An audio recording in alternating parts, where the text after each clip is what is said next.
Hi guys, I hope you're all having a fantastic festive season.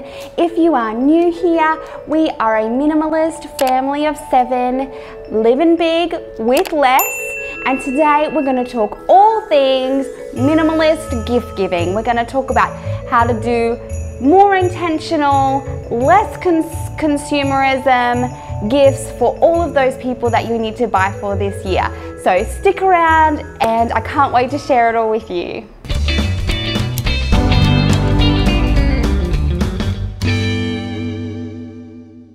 So guys, today I have 5 of my best gift ideas and hacks to help this season be less stressful, less expensive, and more meaningful by doing it in a minimalistic way. So my very first tip is, can we buy less?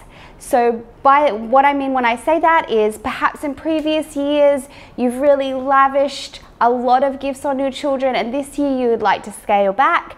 Doesn't have to be 1 gift, doesn't have to be 4 gifts, but perhaps even if it's just less gifts than what you bought last year, ultimately that's going to mean less stuff coming into our homes and less finances going out, hopefully. Another thing I like to think about when I'm talking about less is being really intentional with what I buy. So making sure that it's the best possible purchase and looking at the reasons why I'm buying.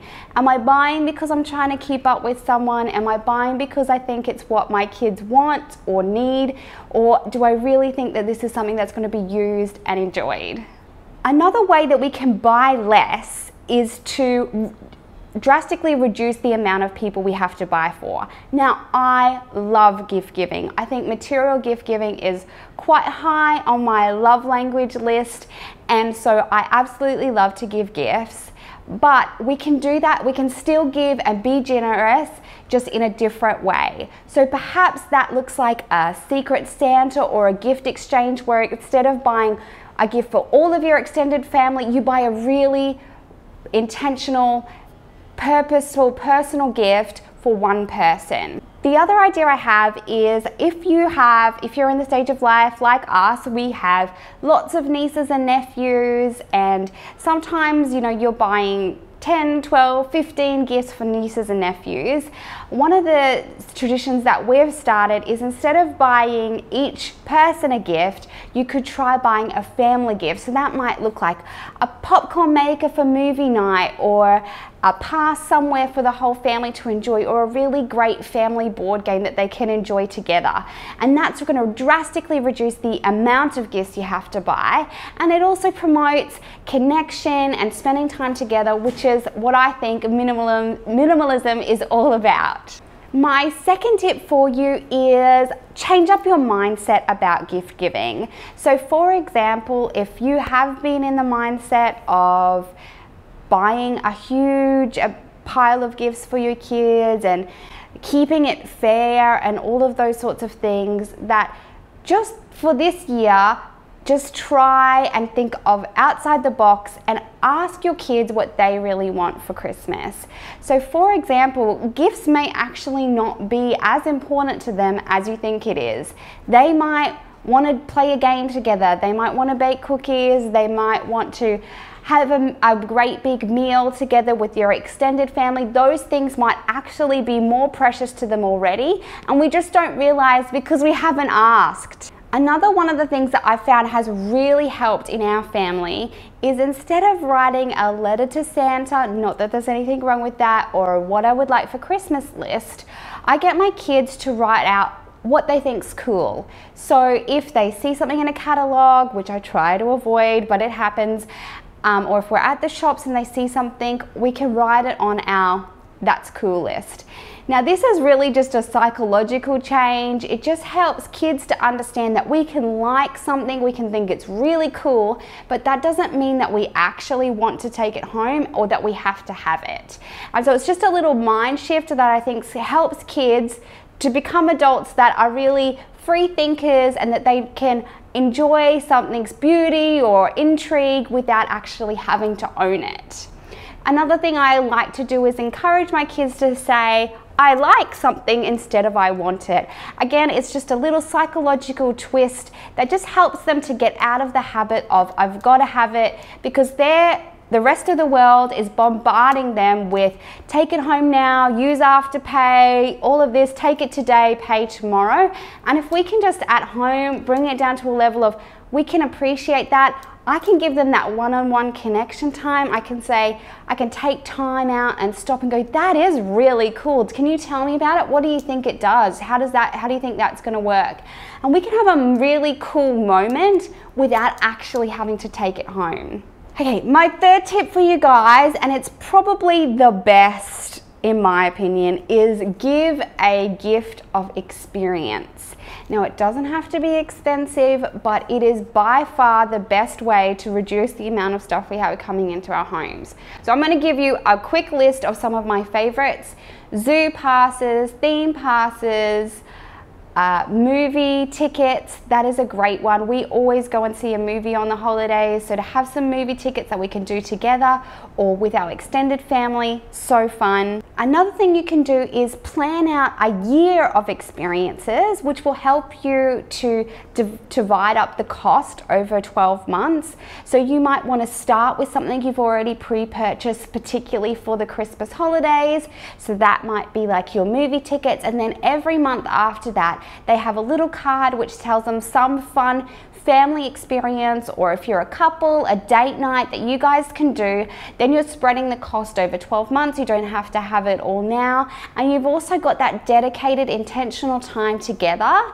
And so whether it be a coffee date with your kids one-on-one, we all go out for a special ice cream, we go and visit a farm or an animal sanctuary. The ideas are endless. There's websites all over the shop where you can go and do cool and fun things together. Number 4 is buy people what they need, and preferably buy it as a consumable.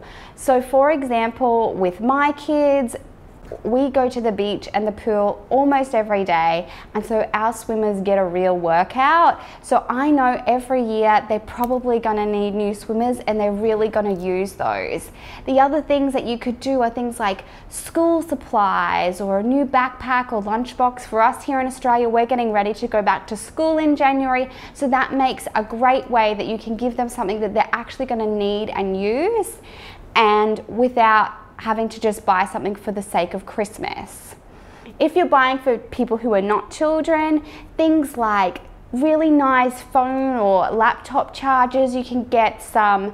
We really like the Anchor chargers. They make like a fast charging port, or a special one for your car. Things like that that they're really going to use or consume. So for example, instead of buying a really cute coffee mug, which is really cute and they would use it, why don't you buy them some really nice coffee that they would never buy for themselves? My kids really love to be in the kitchen. I myself am not a baker, but I'll often pick up just 1 or 2 fun baking things we can do. Sometimes they're themed into their favorite characters, or just a cookie mix or something like that. Or perhaps you could make your own cookie mix, cake mix that you could do with your kids. It's something that's going to serve 2 purposes. It's going to be an experience of you doing something fun with your kids, and it's a consumable item, and we've all got to eat, right? So all these things that we can buy, that we can consume.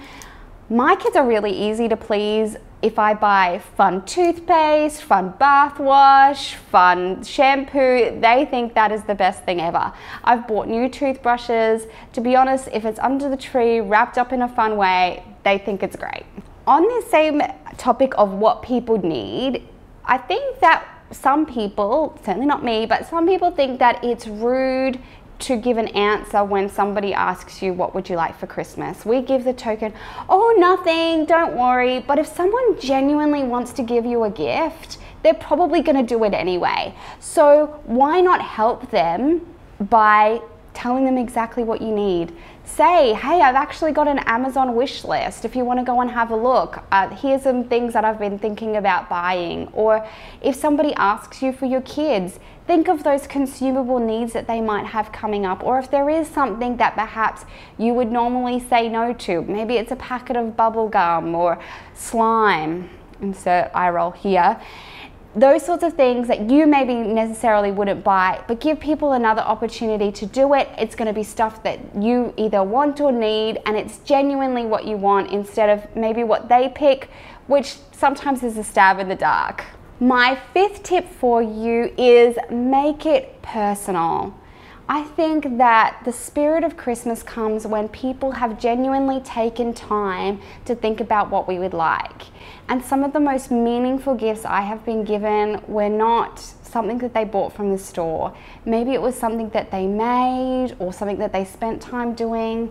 Maybe it's just a personal letter thanking your teacher for spending time with your children, thanking your postman or your neighbor in a really loving, meaningful way, or even your spouse, just writing those words that perhaps we forget to say day to day. Another great gift is photos. You can either give this through the gift of an actual photo printed out, or maybe even if you just make a photo montage of people's own Facebook photos and send it to them as a video.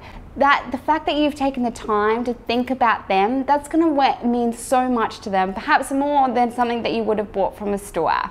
Another idea is if perhaps someone is, particularly adults, are at a stage of life where they don't really need anything, is can you donate on their behalf? I know that there are some great charities out there. Can you donate to your local food bank?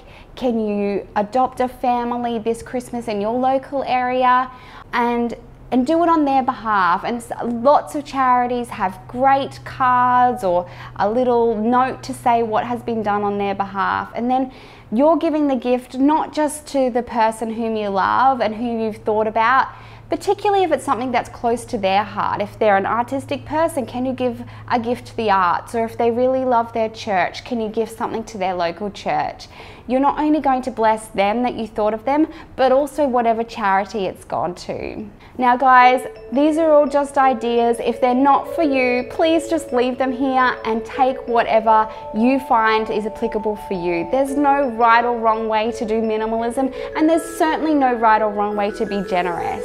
Just as we get more intentional and perhaps want to consume a little bit less, here are some ideas to get you started. I know you guys are going to have great ideas because you left me so many on my budget Christmas video, which I'll link down below if you haven't seen it.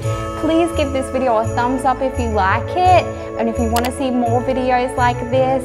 And if you're new here, we would love to have you subscribe. I hope you guys are having an amazing week, and I'll catch you guys in the next one.